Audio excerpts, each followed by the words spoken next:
Assalamualaikum warahmatullahi wabarakatuh. Waalaikumsalam warahmatullahi wabarakatuh. Al-Fatihah.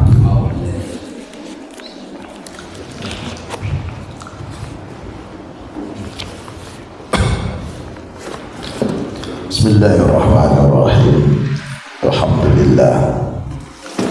Alhamdulillahilladzi an'ama ilaina bi ni'matil iman wa islam.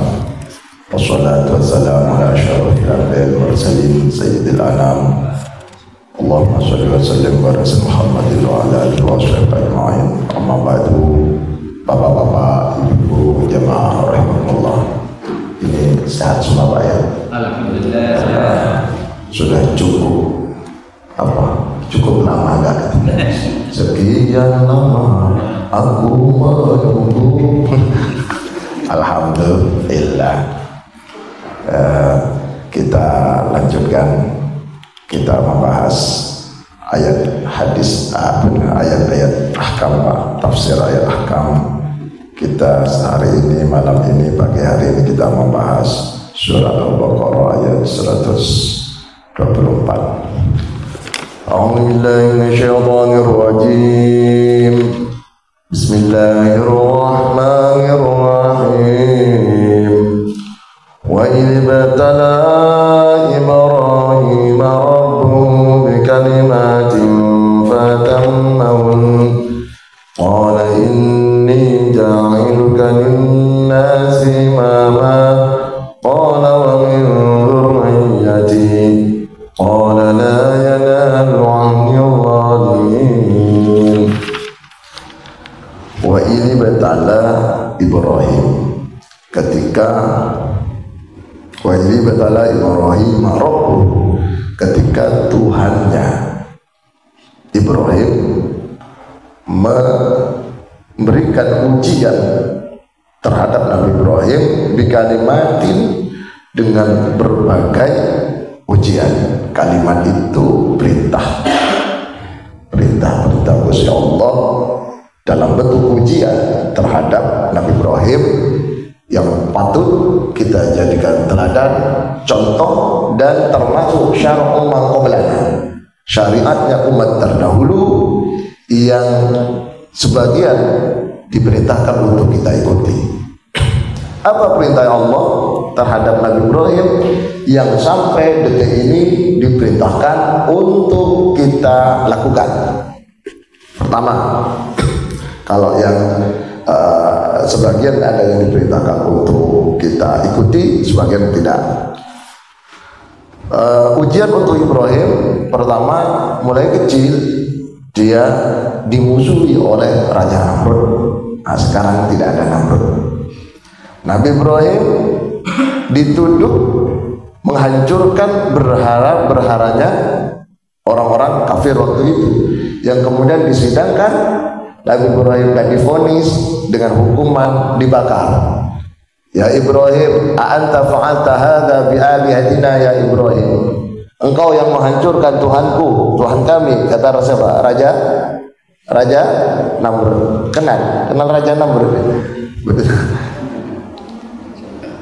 Apa jawab Ibrahim? Bal fa'alahu hadza kabiruhu fas'aluhum in kanu yantiqun. Kata Nabi Ibrahim, jangan tanya saya, tanyakan itu patung yang paling besar yang bawa kampak itu. Barangkali dia yang iri, takut ada saingan, dihancurkan teman-temannya. Singkat cerita, Nabi Ibrahim dibakar. Ternyata gak terbakar. Kenapa gak terbakar Nabi Ibrahim, Pak? Waktu dibakar gak hangus, bahkan keluar itu seperti keluar dari ruangan yang ber-AC, seger. Ternyata apa? Rahasianya Allah perintahkan api tidak mengeluarkan sifatnya. Sifatnya api apa, Pak? Membakar, panas. Apa kata Allah? Ya narukuni bardan wa salaman ala Ibrahim. Hai api, kuni jadilah kau berdingin, sedingin dulu belum ada AC, salju sedingin salju. Wasalaman dan selamatkan Ibrahim. Ini yang kemudian oleh ulama salaf dijadikan satu amal-amalan bagi bapak ibu yang profesinya bersentuhan dengan yang panas-panas. Bukan panasnya hati, tapi panasnya api. Kalau panasnya hati nggak bisa dibacain ini Pak. Kalau panasnya api bisa dibaca ini, misalkan damkar, pemadam kebakaran Pak. Itu amalkan ini. Ya naruni bardaw wa salaman ala Ibrahim. Dibaca 3 kali sebelum terjun. Atau bagi ibu-ibu yang masak, ini masak sendiri atau gimana? Kok kayaknya nggak bisa masak semua. Ya masak yang pakai api loh. Oke. Baca ini biar nggak panas. Goreng atau jualan gorengan. Kan pernah bapak ibu lihat orang jualan gorengan nggak pakai sodil, langsung tangan. Pernah nggak lihat? Jangan ditiru.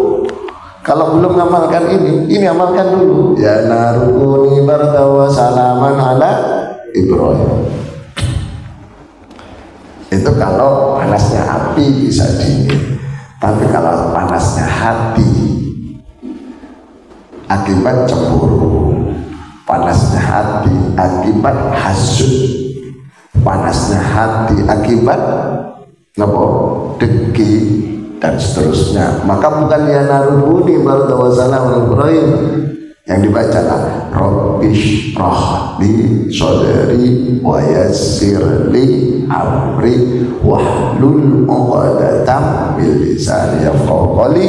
Tangan kanannya ditampilkan ke tangan dodol kiri sambil diusap-usap, minimal ping tengah, dibaca 3 kali sempurna 7. Berapa? 7. Sambil usap-usap, baca terakhir suruh diam. Hilang panas hati. Insyaallah.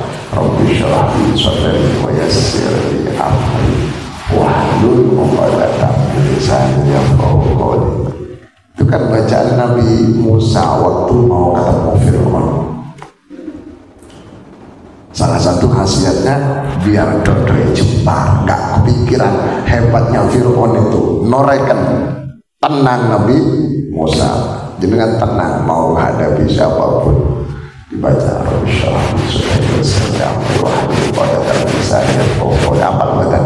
apa gitu? Insyaallah apal. Pun itu ujian Ibrahim pertama. Yang kedua, Nabi Ibrahim diuji dengan diperintahkan untuk bil khitan sunat. Jenengan pun sunat nggih. Iki pun khitan sedaya nggih. Sapa nggih? Pun nggih. Alhamdulillah. Sehingga jawab nek ampun potensi. Nggih khitan wajib Pak. Laki-laki khitan itu wajib. Kalau perempuan sunnah, tapi dokter yang ngerti. Wajib. Kenapa kok wajib? Karena kalau nggak dikhitan, di situ tersimpan sisa-sisa najis, misalkan pipis dan seterusnya yang tersimpan di situ. Makanya dipotong. Apanya yang dipotong? Kulitnya. Bahasa syariatnya kuluf.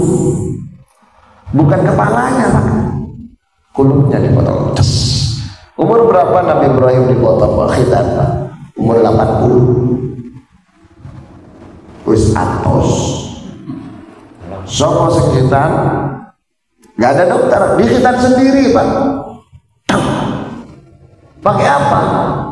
Bil kotu, pakai watu. Watu dulu itu sederhana dari batu Pak. Batu yang keras itu. Pas kalau tajam Pak. Niku buat sunat Pak. Kulit pleset dikit hancur. Nah, sekarang enggak. Pakai laser gitu, oke, pakai laser.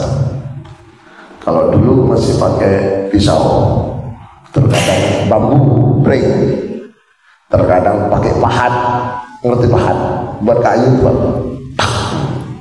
biar, dengan nutupi nopo, pahat nopo, break nopo, wes gunting. Ya, ini kok syariat Nabi Ibrahim yang tetap berlanjut sampai sekarang. Berikutnya, Nabi Ibrahim untuk diperintahkan, diuji dengan perintah berupa membersihkan anggota tubuhnya. Rambut Nabi Ibrahim disuruh sisir, Pak. Kalau sisirnya para nabi itu belah dua gini, belah dua, kanan kiri, belah dua sisirnya para nabi. Songot apa namanya, songot itu kumis disuruh bersihin, Pak. Jenggot tuh maksimal segini, Pak. Kalau jenggot segini, kau boleh panjang, kan ada orang yang sampai segini, Pak. Boleh itu segini, Rasulullah. Terus bulu ketek itu diperintahkan untuk dibersihkan, Pak. Jangan dibiarkan ramping. Kuku diperintahkan untuk dipotong. Al-azhar. Apa lagi, Pak? Bulu kemaluan diperintahkan. Itu syariatnya Nabi Ibrahim yang tetap berlanjut. Siwak. Apa siwak itu? Sikatan.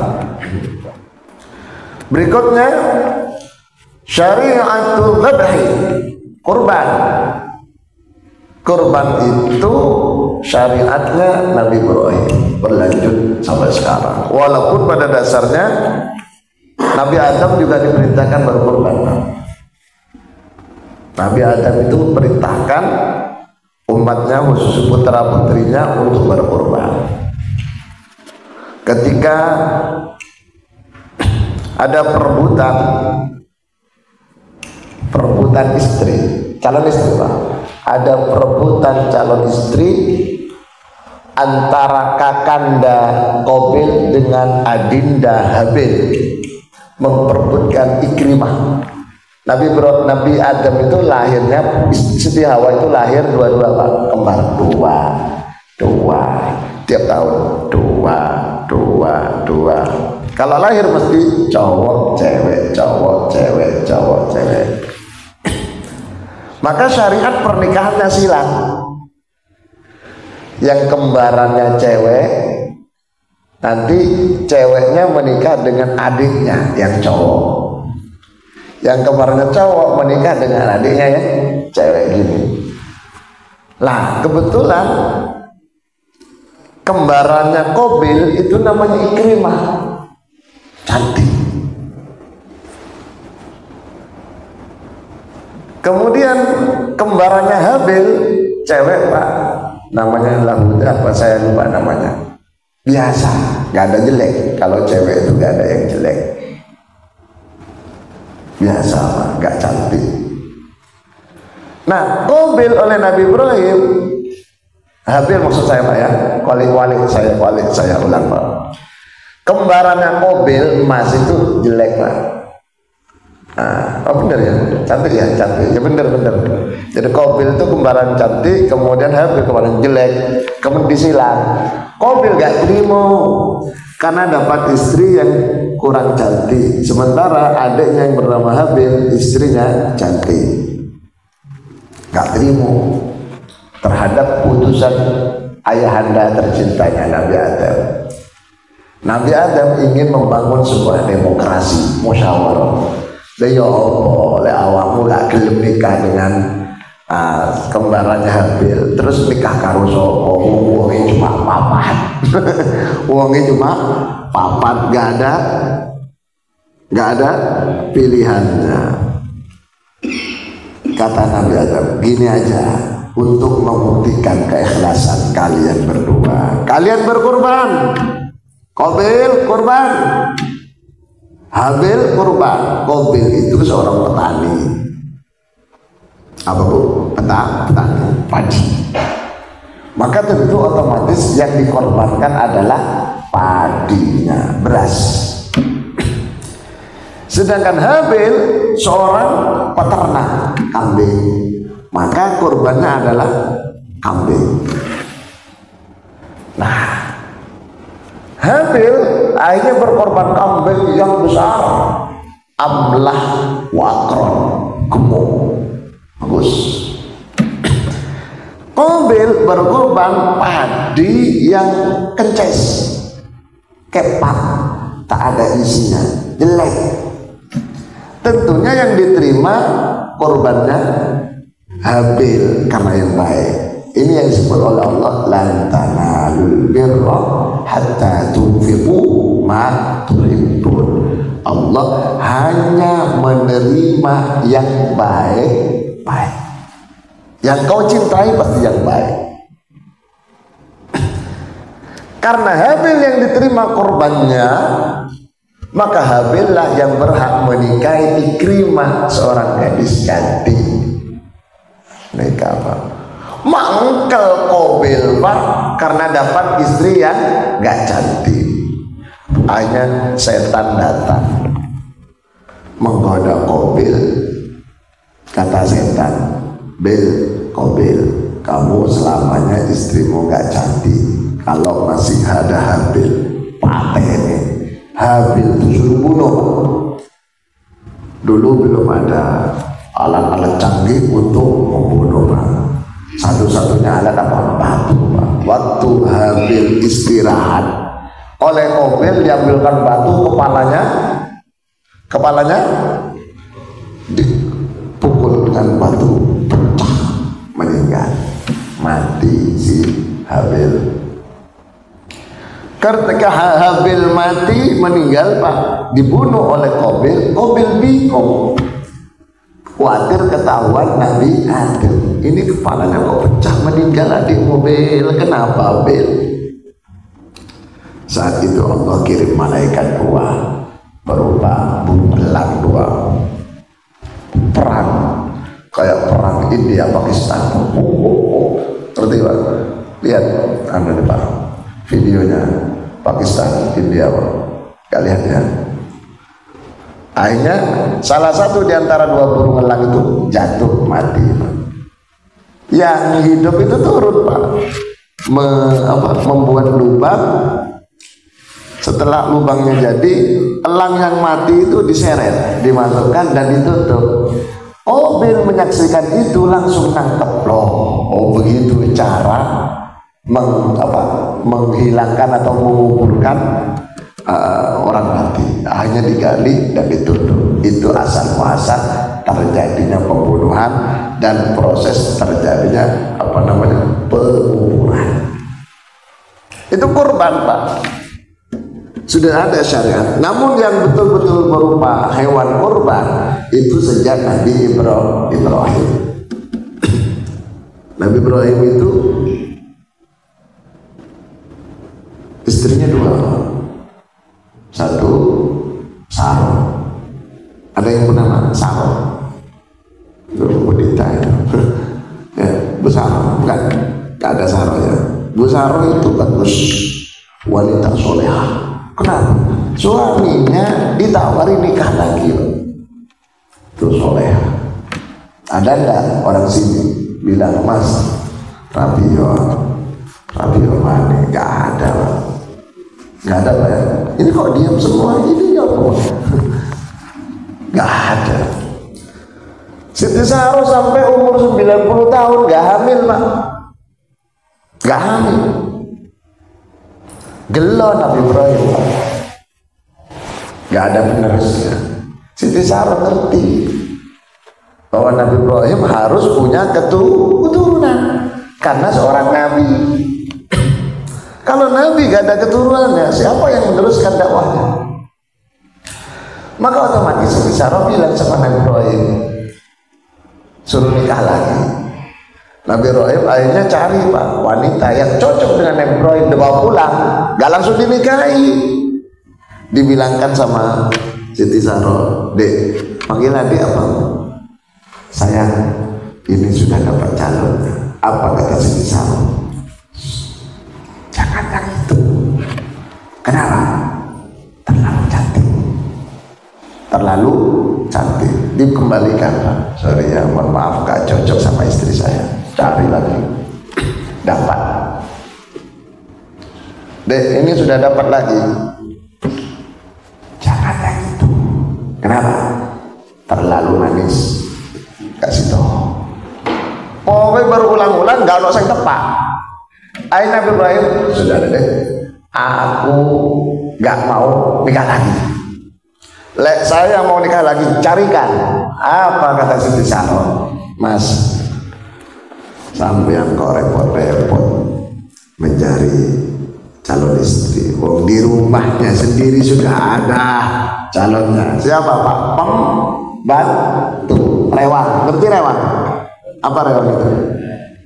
ART. ART itu apa? Asisten rumah tangga. Bukan asistennya RT, bukan ya? Itu loh, kita punya pembantu agak hitam Pak, namanya Siti Hajar. Karena ini adalah pilihan Siti Saron, ada tokek ketimbang batu. Oke lah kalau begitu. Singkat cerita, menikahlah Nabi Ibrahim dengan siapa Pak? Siti Hajar, pembantunya. Dapat 2 bulan Siti Hajar hamil Pak. Mbak No meteng, bawe belum campur. Wong manusia sopo ae mesti cemburu. Nah, ya ini kemudian menjadi syariat nanti Pak. Maka Allah perintahkan 2 istri harus dipisah, jangan satu rumah biar tidak terjadi kecemburuan. Nah, ini sampai sekarang Pak. Bapak, kalau mau nikah lagi Pak, namanya siapa tuh Pak? Pak Yoyo, kalau mau nikah lagi dapat izin dari istri, nikah apa? Kalau bisa jangan satu rumah. Loh, izin dari saya nanti salah. Kalau saya siap menikahkan gitu. Nanti dipisah. 2 istri termasuk 3 istri dipisah. Makanya saya termasuk yang tidak setuju orang yang menikah lebih dari 1 gaya dijejer, dipacang. Ngerti pacang Pak? Apa pacang itu? Diperlihatkan, pamer, no, gak boleh. Itu akan menimbulkan kecemburuan sosial. Mesti menimbulkan rasan-rasan itu hukumnya haram. Wal khuruju minal fitnati wajibun. Menghindari rasa haram, menghindari fitnah hukumnya wajib. Sehingga panjenengan Pak Yoyo lek nikah lagi, lek boncengan kon situ, manten kono situ, sing kono situ malih. Ibu di sini kan? Yang keren nanti siapa? Yang keren nanti dari Ustaz. Ya, yang apa? Yang apa? Yang memberi nafkah dari Ustaz. Enggak gitu, contoh misalkan kan ada orang Pak yang anggota dewan istrinya 3 dipajang semua. Walaupun itu boleh, itu tidak baik Pak, enggak bagus. Buktinya Nabi Ibrahim istri 2 suruh pisah. Rasulullah istrinya dipisah semua Pak. Nah, ketika Nabi Ibrahim kedua istrinya cemburu, Allah perintahkan Nabi Ibrahim, ini menjadi ujian yang ketiga Pak. Allah perintahkan Nabi Ibrahim untuk membawa atau memboyong istri mudanya Siti Hajar kemana Pak? Ke Bekkah. Bekkah asal muasal dari kata Makkah. Inna awwala baiti wudi'a lin-nasi lalladzi bi Bakkah mubarakah.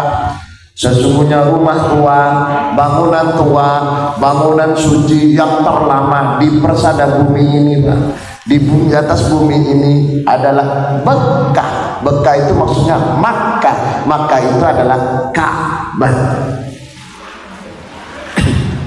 Nabi Ibrahim disuruh memboyong Siti Hajar, boknom yang sedang hamil itu, suruh jalan dari Palestina ke Mekah.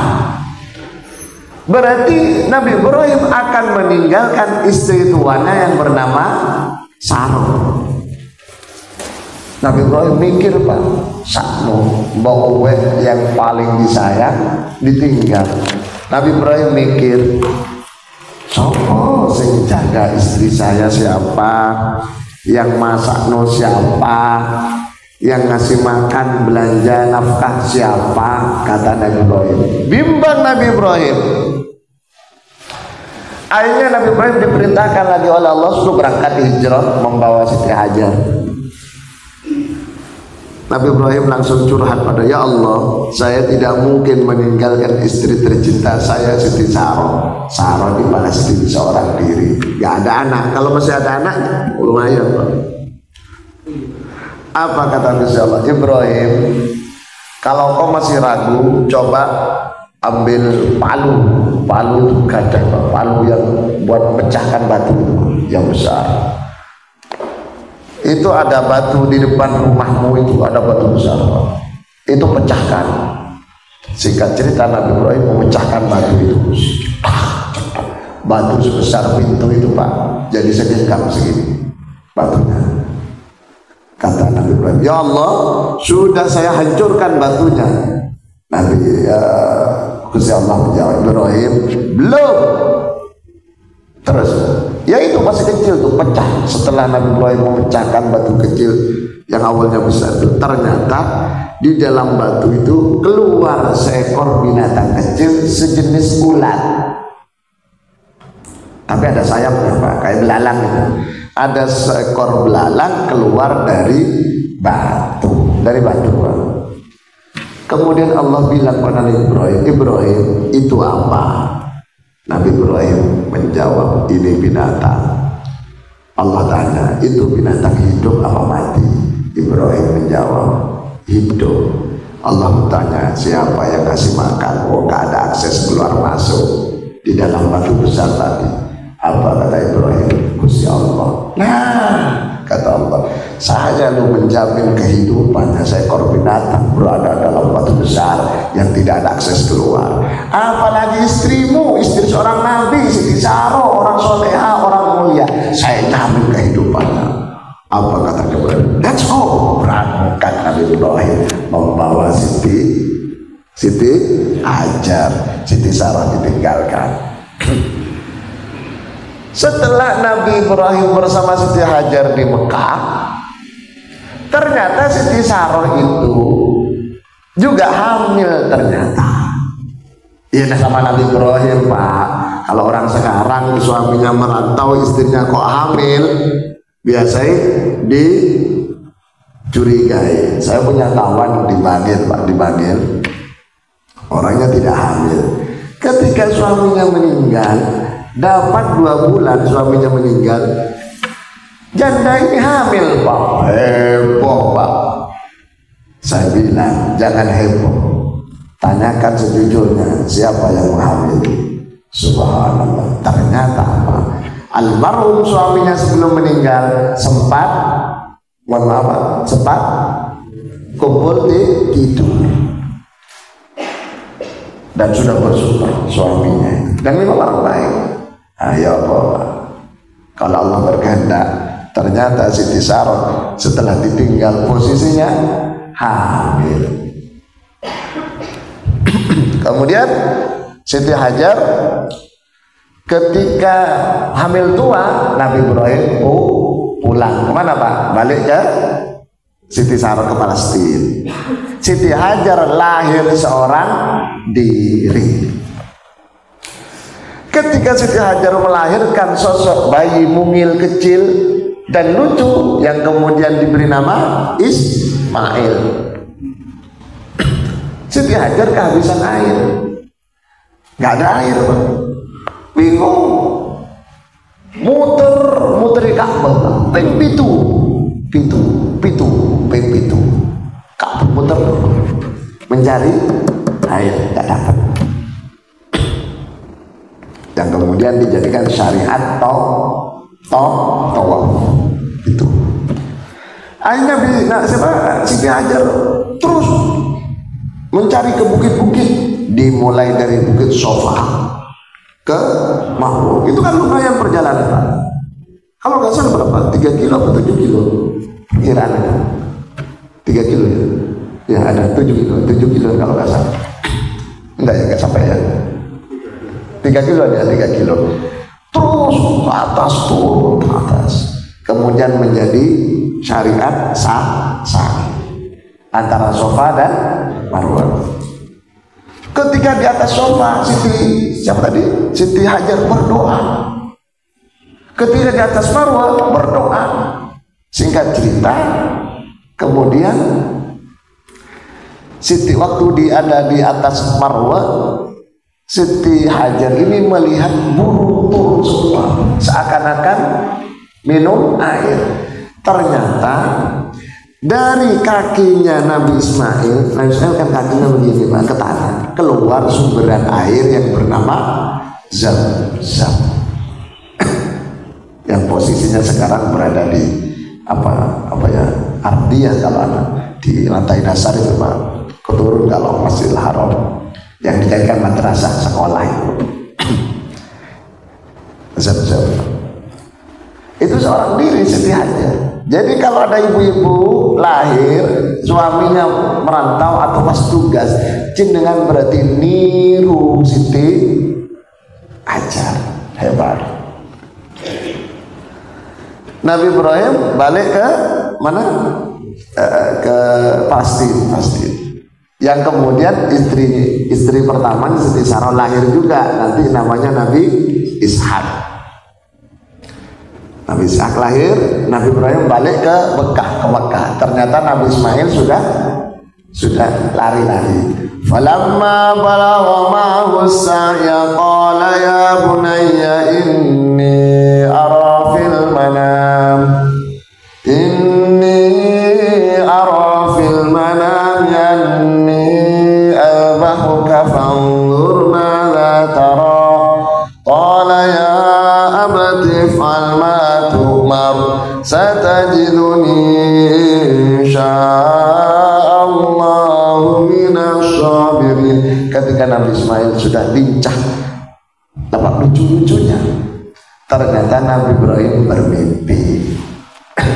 Mimpi pertama, Nabi Ibrahim didatangi, mimpinya itu disampaikan, ya Ibrahim aufi bin nazrik, Ibrahim penuhi janjimu. Nabi Ibrahim kaget Pak. Janji apa? Mikir, jangan-jangan mimpi ini dari setan. Nabi Ibrahim itu pernah berjanji begini Pak.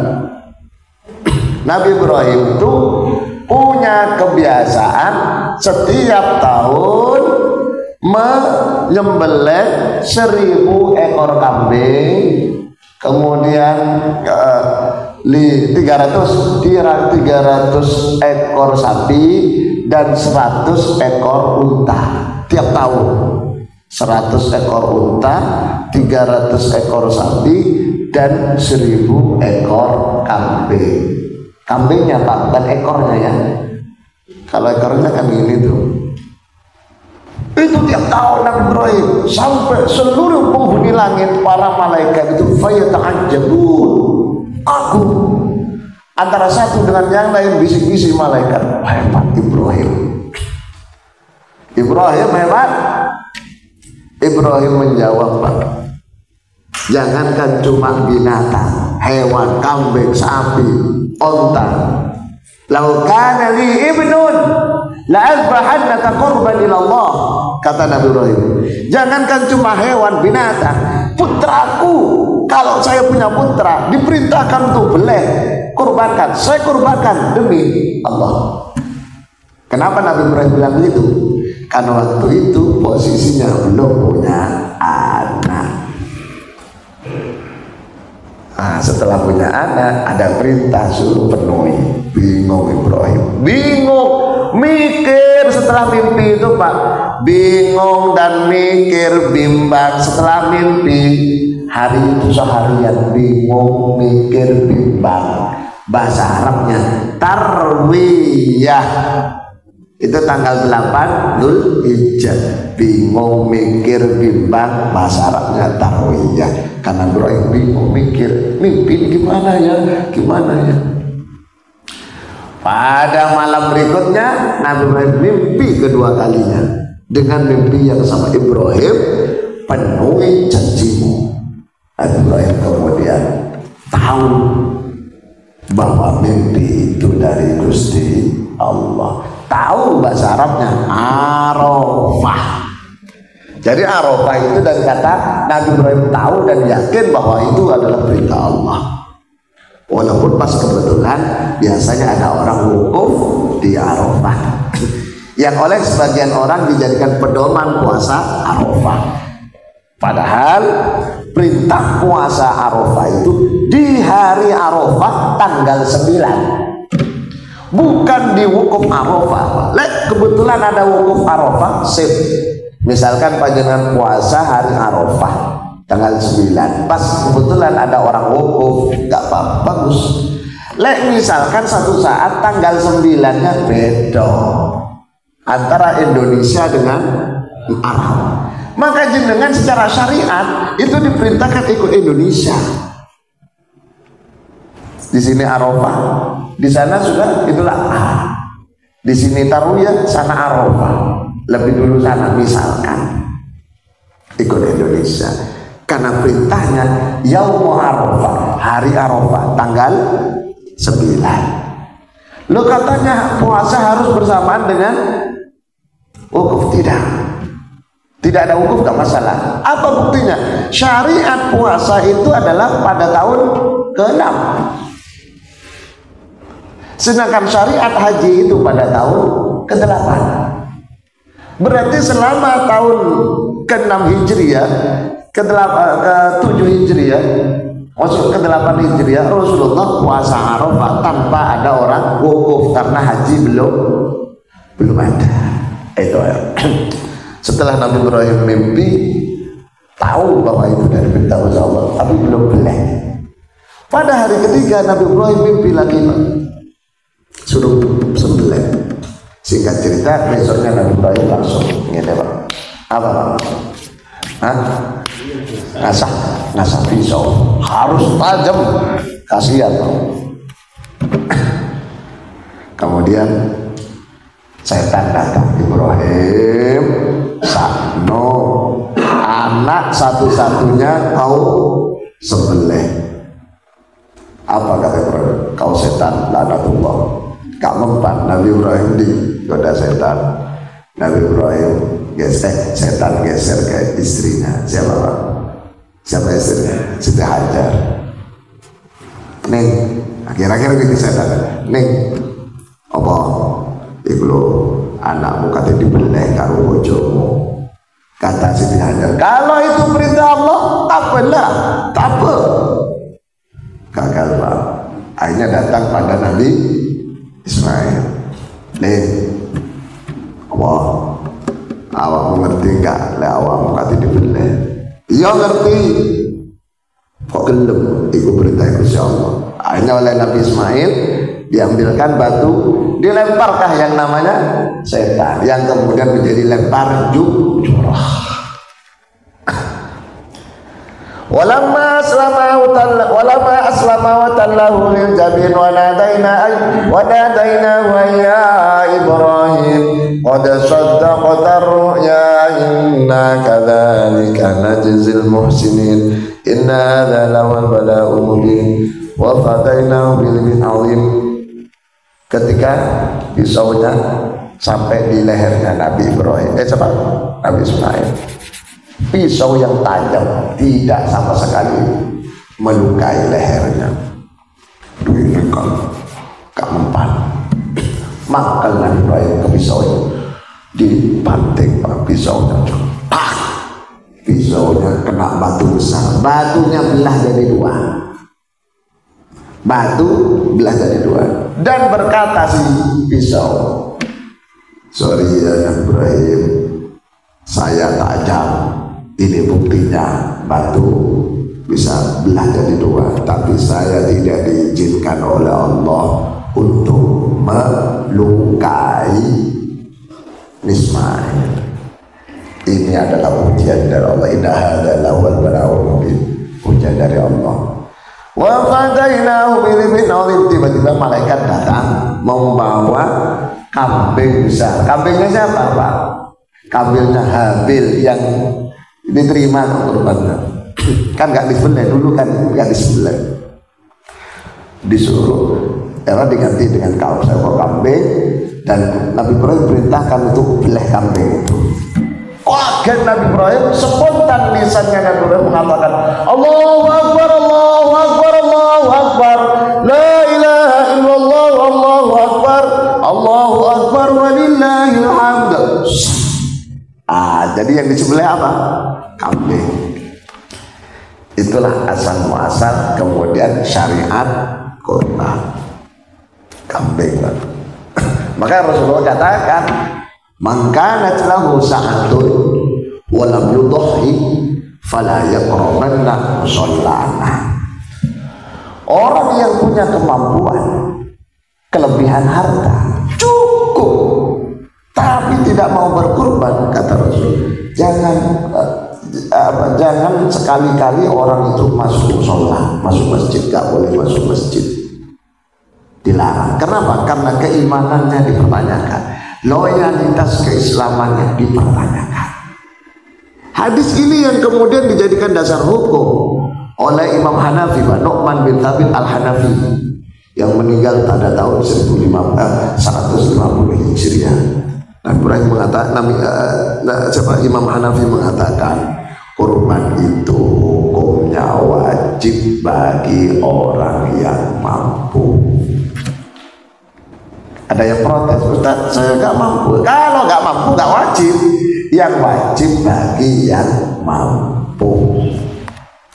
Dan berkurban syariat itu di tempat tinggalnya.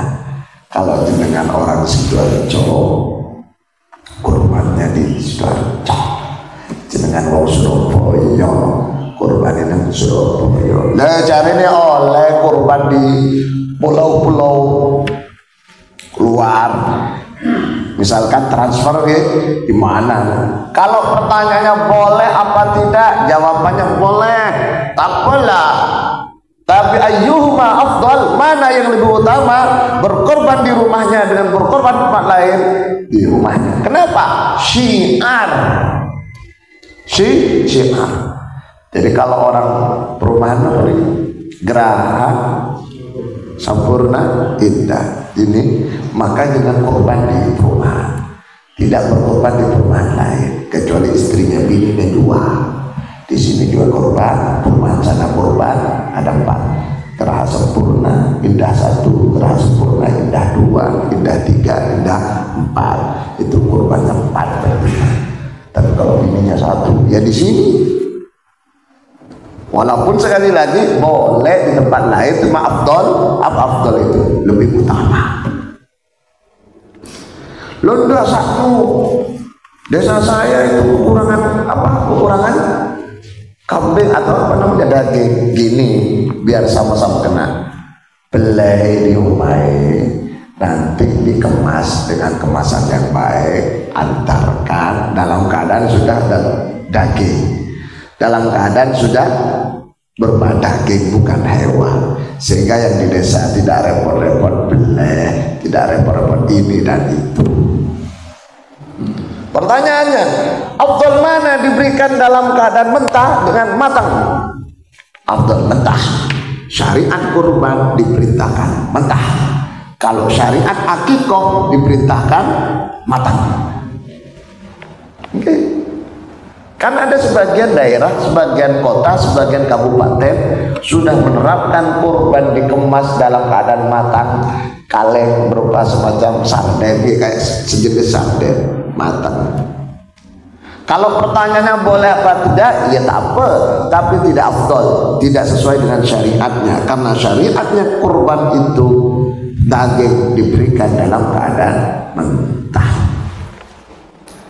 Pertanyaan kedua, afdal mana dibeleh di daerahnya dengan dibeleh di tempat lain? Ada Pak, panitia ngirim sapi 10, kambing 30 ke tempat yang lain. Waduh, Nanti di sebelah sana misalkan Pasuruan, ada yang Pasuruan, diedel-edel, dikemasi, kemudian diantarkan. Boleh apa tidak? Jawabannya boleh. Cuma syiarnya kurang. Syiarnya kurang. Karena apa syiarnya itu Pak? Syiar itu boleh. Netes darah itu Pak. Pengorban itu, orang yang berkorban itu disunahkan melihat tetesan darah. Makanya kalau bisa blende dewi. Korban itu asalnya syariatnya saya berkorban, saya memilih.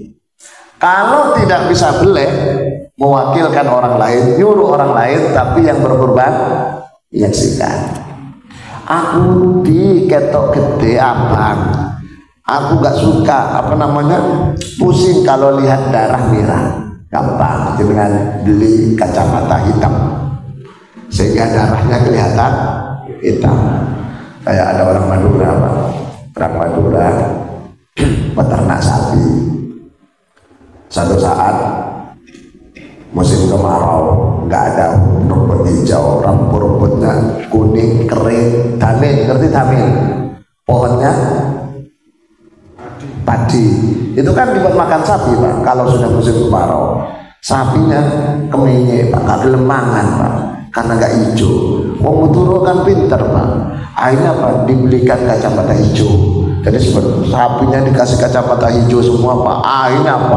Makannya lahap, pangan kafe, termasuk sarungnya pemiliknya Pak. Kan kita hijau kafe Pak. Lah, Wong Madura dilawan kok. Iya, Madura itu menang toh. Nggak ada Wong Madura kalah. Jadi beleh itu kalau bisa menyaksikan. Lah betul-betul gak iso karena sibuk dan seterusnya. Kalau bisa video menyaksikan video. Syukur-syukur kalau live langsung, siaran langsung. Apa sih kayak video call itu Pak. Lah gak iso gak apa-apa video titik air Pak, ojo dari awal sampai akhir. Kenapa? Karena tetesan darah itu akan mendoakan dan bisa menyelamatkan kita semua besok di akhirat ketika mau melewati jembatan yang bernama Sirat. Orang itu dikumpulkan besok Pak setelah mati, namanya Yaumul Ma'ad, hari kebangkitan. Thumma innakum ba'da dzalika lamayitun thumma innakum yaumal qiyamati tub'atsun. Setelah itu mati semua, setelah mati semua dibangkitkan lagi. Setelah dibangkitkan semua manusia dari pertama sampai akhir bangun Pak dari kuburannya. Ada yang muncul sosok manusia, ada yang muncul kepalanya babi, kepalanya kerbau dan seterusnya. Dikumpulkan di mana? Padang mahsyar. Pernah dengar mahsyar? Itu lama Pak, ribuan tahun Pak. Dan bukan berbaris biasa Pak. Nanti di padang mahsyar di Kunyul Sewu, semua orang itu Pak disuruh cincin gini Pak. Suruh gini Pak, cincin baris. Kayak orang sholat itu Pak.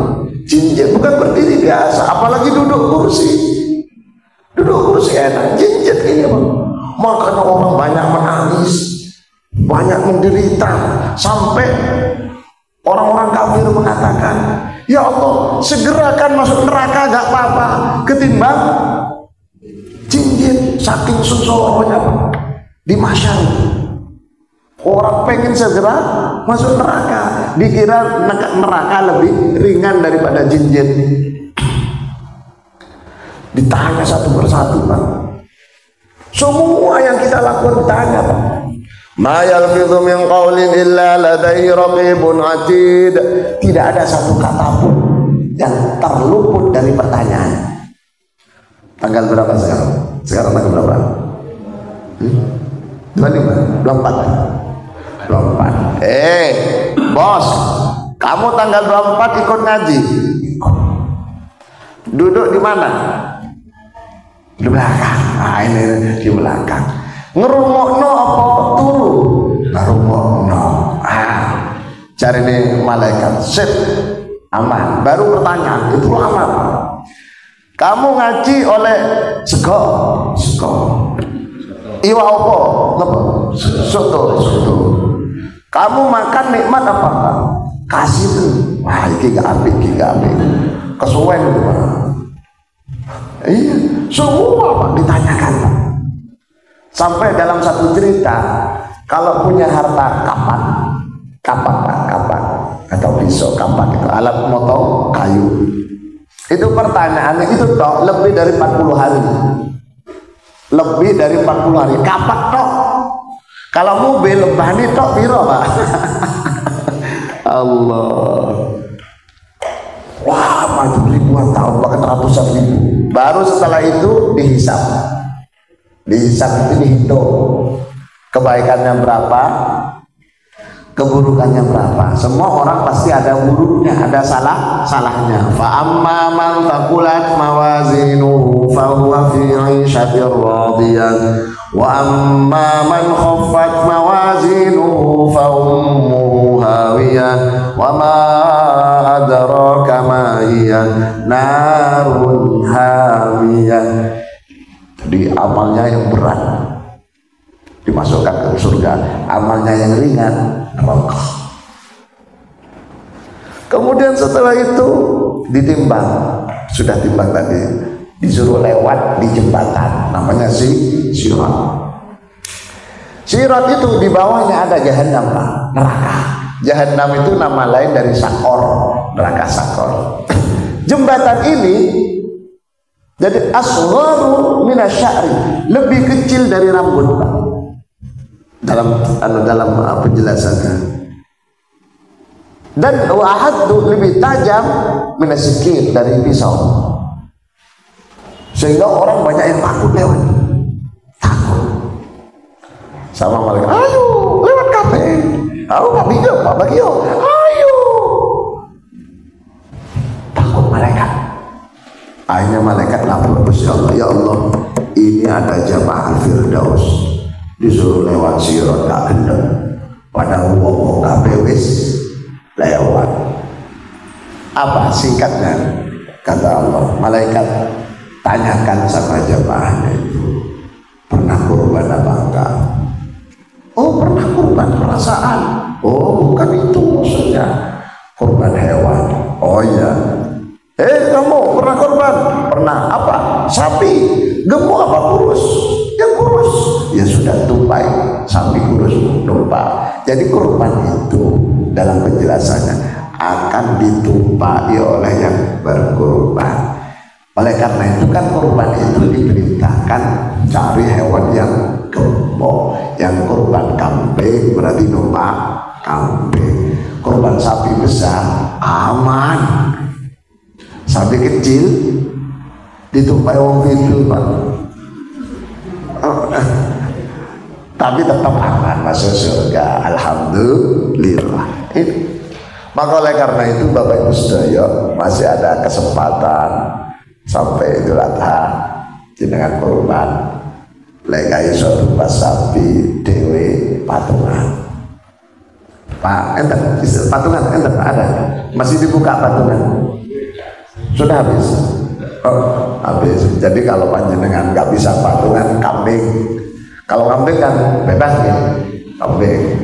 Bebas kambing. Nah, kambing. Kan bisa kapan saja. Oke, korban itu Pak. Nah, jenengan lek korban disunnahkan nyicipi daging korban itu. Kalau bisa. Sapi satu 7 orang nyicipi Pak, diambilkan, dilainkan, itu tak barukan barokah. Panitia biasanya di tempat saya Pak, di tempat lain sapi 10 campur Pak, nanti diambilkan secara acak untuk pengorban. Sebenarnya yang benar Pak, sapi satu langsung misalkan diambilkan paha satu, nanti dibagi untuk orang 7. Biar apa? Biar nyicipi daging korbannya sendiri. Itu tabarukan. Yang kedua, panitia itu panitia pengorban lek sakit gak usah jaluk-jaluk. Bah, kula jaluk Bah. Sampai korban apa? Sapi. Jaluk apa? Pahai papat. Paham Pak. kan enteng.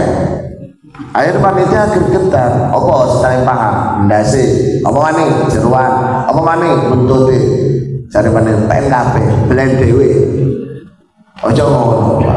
Wah itu gak niat. Ternyata setelah ditanya, buat apa kok minta banyak? Buat selamatan walimah. Anaknya mau manten, lah ya belen lain lo, kata manten kok ngambil apa? Korban, ojo tak boleh lah. Tak boleh. Jadi saya ulangi, jadi pengorban disunahkan nyicipi daging korban dewe tapi ojo ake. Ustaz, saya berkorban kambing, tapi aku gak gelem kambing. Ijolen apa? Sapi. Lek pertanyaannya boleh apa tidak? Jawabannya boleh. Tapi syariatnya sunnahnya itu nyicipi kambing. Lek gak gelem kambing ya korban sapi. Bos gak melu hitungan, patungan dengan yang lain, Pak. Tapi nyonsel ojo sampai tidak berkorban kambing gara-gara gak ikut rombongan, tetap korban, Pak. Perkara gak gelem ojo dipaksa. Wong gak gelem kambing paksa kambing gak mlebu, Pak. Wong jeneng gak gelem, Pak. Kaya wong gak gelem daging kelinci lho, Pak. Kan kelinci halal. Tapi wong gak gelem, Pak. Dilebokno metu, Pak. Mentok, tau mentok. Mentok gak masuk, Pak. Kayak ular, iki daging mentok, Ustaz. Gak mlebu.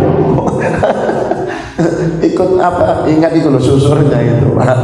Lek bete. Terus bebek mampu.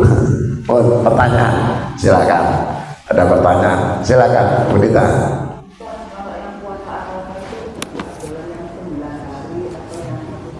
Ah, 9 hari pada 1 sampai 9. Jadi puasa yang paling tinggi derajatnya puasa sunnah. Wabih secara umum Yaum Arafah yang tanggal 9. Man shoma yaum Arafata ghufira lahu ma taqaddama wa ma ta'akhkhara. Orang ghufira lahu ma taqaddama. Jadi terjemahannya kurang lebihnya begini. Man shoma su'ila an shaum yaum Arafata ghufira lahu ma taqaddama wa ma ta'akhkhara. Orang yang puasa Arafah setahun yang dosa setahun yang lalu dan dosa setahun yang akan datang dimaafkan. Itu Arafah. Wa man shoma yaum Tasu'a, siapa yang puasa di hari 9 wa man shoma yaum Asyura, Asyura itu sebelum Haram, ghufira lahu ma taqaddama.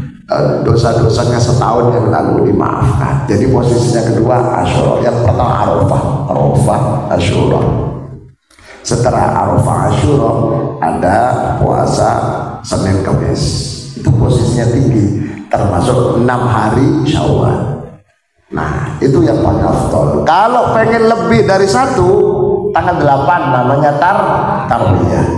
Tanggal 8. Maka untuk tahun ini Arafahnya kalau riyoyo Jumat, Arafah Kamis. Tarwiyahnya Rabu tanggal 5 berarti, Kamis tanggal 6, okay? Nah, tetapi kalau Jumat dulu saya ulang karena direkam. Tadi ulang. Jadi kalau riyoyo hari Jumat tanggal 6, maka Arafahnya tanggal 5 hari Kamis, tarwiyahnya tanggal 4 hari Rabu. Tetapi kalau ternyata Selasa besok sidang Isbat Indonesia menetapkan tanggal 1-nya hari Kamis, maka Arafahnya hari Jumat tanggal 6 dan riyoyonya Sabtu, sedangkan tarwiyahnya hari Kamisnya. Tergantung sidang Isbat Selasa besok. Selasa itu sidang Isbat. Kalau rupiah berarti Rebunya tanggal 1. Rebu, Kamis, Jumat, Sabtu, Ahad, Senin, Selasa, Rebu, Kamis, Jumat. Berarti kalau Rebu tanggal 1, Jumat riyoyo. Tetapi kalau takmil disempurnakan, Kamisnya tanggal 1, riyoyo Sabtu. Maka Arafahnya Jumat. Tapi kalau riyoyo Jumat, Arafahnya Kamis, tarwiyahnya sehari sebelumnya. Itu yang afdol. Kemudian ditanya afdol mana? Kalau puasa semua 9 hari baguslah. Namanya puasa. Ustaz puasa, saya nggak pernah puasa 9, saya maksimal 2. Tanggal 9 Arafah, tanggal 8 Tarawih. Cuma terkadang 8-nya kalau ada godaan nggak jadi puasa.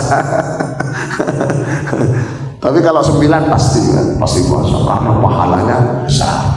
Jadi bapak-bapak, ibu-ibu yang tidak terbiasa puasa karena sering nguliner, maka 9-nya Arafah ojo sampai gak puasa, pilih satu aja. Tapi yang sudah pensiun, sudah sering puasa, afdal puasa, diperbanyak puasa, biar apa? Biar dosanya hilang. Puasa itu salah satu hikmah, manfaatnya mengeluarkan energi negatif akibat makanan yang tidak baik masuk. Makanya mengapa Nabi Adam itu diberitakan puasa setelah makan buah kulti. Suruh puasa biar energi negatifnya keluar. Mantap ya. Silakan, ada lagi pertanyaan? Tak ada. Baik, kalau tak ada, tabelah kita akhiri dengan pembacaan doa kafaratul majlis, bacaan surat Al-Asr wal Asri dulu. Bismillahirrahmanirrahim.